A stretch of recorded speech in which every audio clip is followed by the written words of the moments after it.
Hey everyone, welcome back. My name is Chris Turner, the host of the Up and Under podcast. I have here with us a distinguished guest, Ros Chou, with the Life University rugby team. Ros, thank you so much for joining us. How you doing? All right, I'm doing well.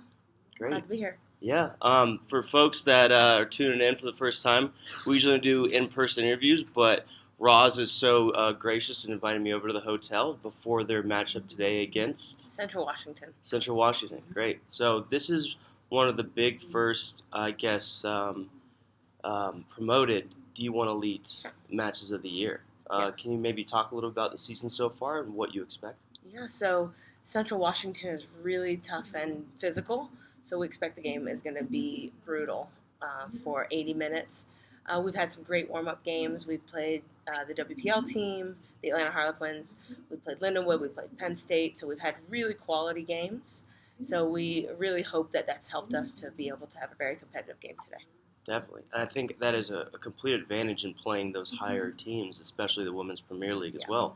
And then speaking of the Women's Premier League, you're also the head coach for the Atlanta Harlequins, right? Yes. Correct? Yes. And also you are the Flow Rugby commentator. At least yesterday. Guest appearance. Guest appearance. I didn't know if you were contracted or... No. Okay. But you're also the 2016 Female Coach of the Year. You are the former player with over 20-plus years experience, Collegiate All-American Assistant Coach, and the WPL East All-Star Head Coach. Yeah. Wow. Is there anything I missed? No, I don't think so. I just miss a lot of sleep. Well, it's an incredibly illustrious career, and I'm sure a lot of people really strive to get to the top of at least having that kind of prominence. Can you talk a little bit about your experience growing up, how you fell in love with the game, and what brought you here today? Sure. Well, I went to Florida State. Back in the day, they were a top club, multiple national championships and national championship finals. Mm-hmm. And so I kind of stumbled upon it. I actually went to Florida State, played softball. Really? And I did. And I always wanted to play football when I was younger. And I just saw a sign on campus, "You look like a rugby player." And I was like, well, maybe I do. This is my chance to hit somebody. Mm-hmm. And I went to practice, and there was a legend there, Hall of Famer, World Rugby Hall of Famer, and U.S. Rugby Hall of Famer. Patty Jervey was there. And she was a back during her career. And I just remember her saying something to me at my first training, and it was really encouraging. And that whole team was just, they were elite, even though it was a club team, and now the landscape's changed where we have full-time programs. But I fell in love with it. The people, the culture, the acceptance of everybody, the diversity, the physicality, how much thinking you have to do on your feet. And so I eventually stopped playing softball, actually, at Florida State, and just played rugby. And it's essentially, I've made all my choices in life based on rugby because of how much I love the sport, the passion for it. Anyway, so just to get back on track, that you were mentioning your time at Florida State, how you got into rugby, and how it really changed your life, and just thinking rugby nonstop. Yeah, absolutely. Like, all the choices essentially moving forward was, how can I continue to play? How can I continue to get back to the game that gave so much to me? So that's really how I got into coaching. When I was in graduate school, I was like, well, you start to realize, like, you don't play forever. Your body just can't let you. So how can I still be part of the game? And so right before leaving graduate school, I took a on a whim, I took a coaching course. And that's where I met a USA Rugby staff from the director of training and education, Kenny Forehand. And shout out, Kenny. Yep. Kenny, I mean, it was definitely formative because I was in this big coaching class. There were, I feel like, 50 of us. It was a big 2-day, back then it was a 2-day for your level 200. I don't remember what they called it back then. Mm-hmm. And it was, I remember, like 48 men, and there was 2 women. At first I was like, am I out of water? Like, should I be here? There were people from rugby countries. And I was like, I'm sure they know more than me. Just that kind of imposter syndrome, like, what do I have to get back? And then what Kenny did, he pulled me aside afterwards. And he was so encouraging, and he saw something in my, 2-day, training. And he was like, you are going to be a really good coach. And he took the time to pull me aside to tell me that. And I just remember, like, I don't know who this guy is, and like, well, that was nice of him to say to me, but it kind of stuck, and I was like, maybe I will coach. Definitely. And I do work with Kenny, and I know the man that you're talking about right now, and he does have that aura about him, right? But yeah, that's really important to a lot of players, coaches, any fans really that get in the game is through other people, right? And because it's not a U.S. sport, really. It's a European or Southern Hemisphere sport. So, and really, in the certain age a lot of kids get into around high school and college, same with you and I. How can we really, on like a really, I know this is a very broad topic, but how can we really help get the word out about, not only about rugby, but women's rugby in general?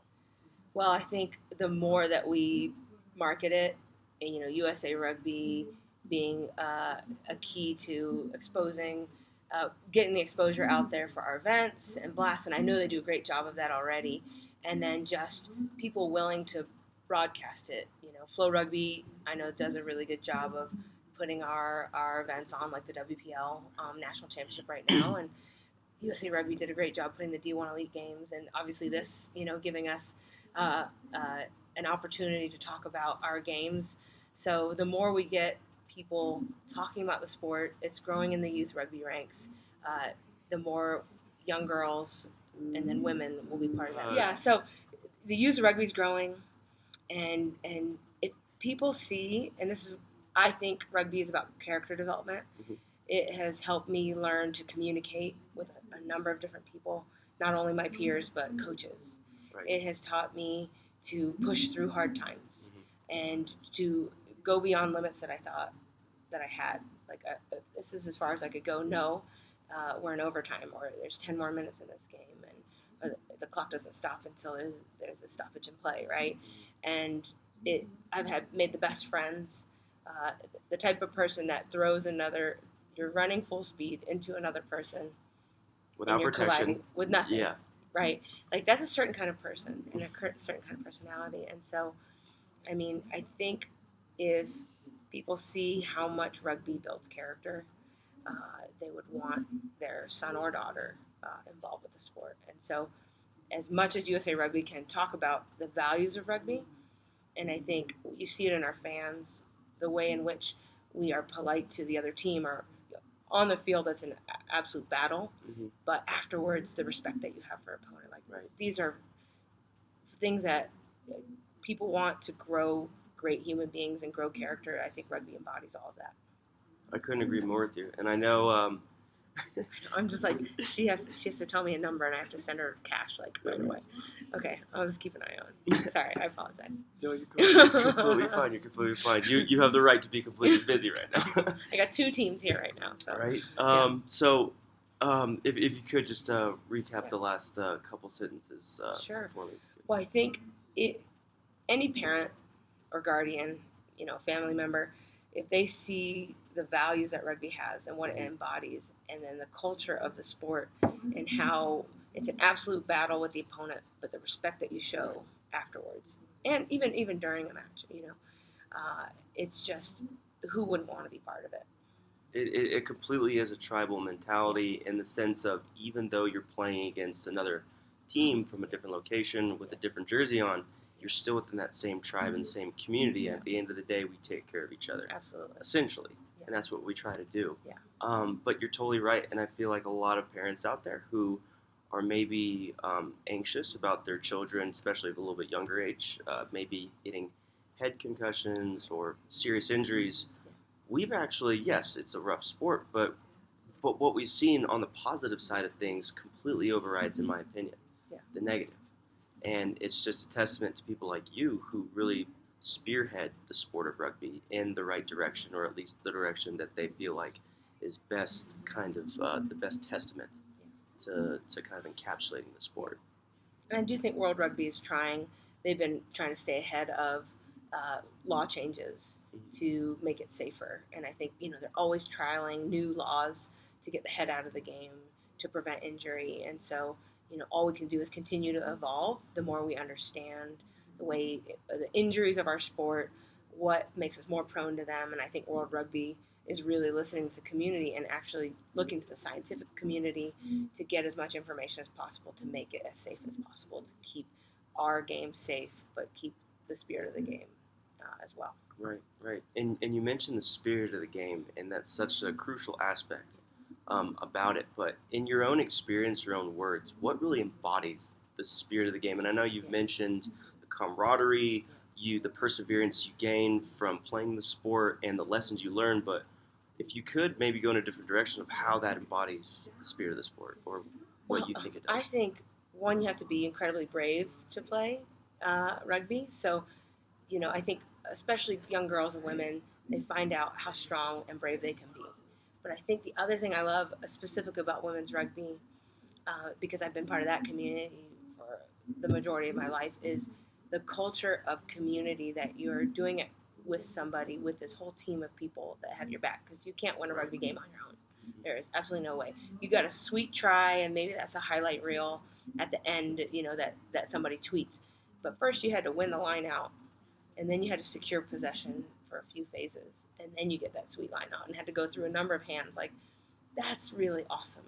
You relied on this, the forwards and their particular talents to secure that ball for you, and then all these other people doing their job to then have that sweet try on the edge. Like, so strong, creating strength, being brave, and then doing it together in this whole unit. And it's not just the 15 on the field, but everybody part of your club, everybody part of your community that has built the history of that club to make it what it is, and that's just amazing.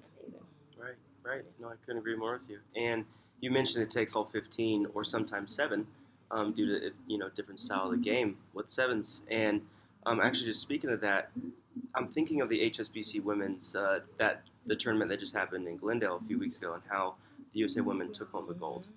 How have you seen the sport grow from not only professional but a high performance level, but grassroots into that level? Like, how have you seen it throughout the 20 plus years of your experience? Well, I just think the skill level has gone up so much. In terms of, I even remember just the early years of when they started the women on the series. And, this is a testament to the youth rugby that we have in the United States. But the consistency for teams to pass 10 meters, and now passing 20 meters on a spiral. And you see some of the people on the U.S. women's team, they started playing when they're really young in high school, in these high school programs. And they're still in college, and they're taking a gap year, or haven't been to college yet, and they're 18, 19 years old. And that just wasn't the case 25 years ago. You found it when you went to college, you stumbled upon it, you learned about it, and, you eventually, for those who wanted to pursue high performance, went through territorial tournaments and then got spotted and then made the national team. And now it's like, you see a kid and you're like, she's in ninth grade, and we can track her. And we can put her in the system, and we can have high school All-Americans and junior All-Americans, collegiate All-Americans, if they do decide to go to college, right? And it's just, the skill level is incredible. The physicality is awesome. Yeah, totally. And I mean, especially within the women's side of things, their team, I've been in the game a while and been following a while, has exponentially grown and gotten so much better. And it's so prideful as an American to see rugby grow like that in the States. And I don't care which gender does well, as long as we're doing well in the sport, right? So I guess kind of going back on the American style of play, you were the head coach for the WPL Atlanta Harlequins as well. This is the same weekend, by the way, that it's going down here in Glendale. Unfortunately, your side lost to a very good Glendale side, but great side. But do you have any notions, any words on the season in general, what the WPL means for rugby and women's rugby in the States? What the WPL is the highest level of club women's rugby, and there are fantastic athletes on D1, D2 teams all across the country. I think what's unique to the WPL is it's week in, week out at this level in a very condensed season, but 10 games total for the season, 8 regular season matches home and away, and it's brutal. I mean, and it's the pace and it's the skill level that is the highest in the country. And like I said, there's great individual athletes in other clubs. It's just their season is longer, which is great. But they might have these different score lines, or the top D1 teams might not see all the good competition they want every single week. Whereas in the WPL, like New York and Beantown, they didn't know who was going to be in the semifinal until the week before nationals, right? Because we were in the same boat last year. It was like, oh, if they win by 50 or they get the bonus point, it could have been 3 of us on through the semifinal. So it's that closer competition week in, week out at that pace that is so great. And our national team staff is great about scouting and pulling players from there, and they're looking at other clubs as well and collegiate teams. But it's a location for a concentration of the top programs in the country for Women's Rugby Club. And this community, because we all know we're going to nationals together. You see your friends, you've been playing against each other for years, and so it's just this really, really cool kind of community. And this year, we brought in the D1 Elite to be part of it too, to kind of bridge the gap and create a pipeline. And what's great, there's also a high school game going on, so it's like all these levels. You got high school, college, and the WPL all here this weekend in Glendale. It's awesome. Yeah, I mean, usually Saturday's rugby day, but this weekend in Glendale, it's Friday, Saturday, and Sunday is rugby day, especially for you. Yeah. Because you have your toes dipped in each day, essentially. Yes. And I'm sure you have 3 different jackets that you're putting on and taking Literally off. putting on a different hat. But at least it's all in the same area in Atlanta, right? Yeah. Where I know Life is in Marietta, Georgia. Yes. Actually, once upon a time, I actually applied there. Oh. But before I even knew. You want to be a chiropractor? Yeah, actually, before I even knew about rugby, like that. It's not too late. Yeah. All right. Well, maybe in another lifetime, but yeah. Anyway, I know we have very limited time with you today because we have to, or not we, you have to get your team prepared. But if we could just have in the next few minutes just to really talk about this upcoming matchup in the D1 Elite scheme, or sorry, not scheme, but D1 Elite standings, and then talk a little bit more about the conference, the competition, and what it means to have a high elite level really spearheading the competition in the United States. So the D1 Elite is made up of Central Washington, Lindenwood, Penn State, and Life University. I think we're in our 4th year now. I think about it. There's been fluctuations. BYU used to be part of the competition. They are here this weekend. They did win the spring championship last year in D1. And so what it is a collection of, top contending competitive college D1 teams, and namely, giving us the name D1 Elite. And we are here just to, we know we have more resources essentially in terms of some of the schools can offer scholarships or have backing from the school athletic department. And we train a little bit more than, traditional clubs will train 2 to 3 times a week. We'll train more than that and have access to strength and conditioning and athletic training. And so it's just, again, more reps to increase the skill level in the United States and create rugby players that have this experience to be able to compete at higher levels. So we see a number of them entering the WPL. So the Atlanta Harlequins alone have about 14 Life University alum, which is great. That's almost a full side. They've played together 4 or 5 years together, trained every day. And one of my players plays for Glendale, and it was great to see her, Caitlin Broughton. Is a Glendale player, and Nicole Strasco was at Life University as well before going to Life West. So, essentially, we want these players that are used to playing at an elite level go on and compete here, see the WPL Nationals, and then go up and play. So, we want to emulate the highest competition possible. And so that's what we're trying to do in the D1 Elite at the college level. And we would love to play other teams like Army's doing really well. Dartmouth, Harvard, for example. We'd love to have a competition altogether to have the top college programs playing together. That's not currently the situation, but D1 Elite, we welcome new members. We'd love people who want to play in higher competition to be part of that. We'd love to grow the league. And that's really cool that we're partnering with the men's D1A, the highest level of competition for men in college. So we're going to actually have our spring playoffs and our spring final alongside their events. Same weekend and everything at the same venues. So our semifinal will be with their quarterfinals.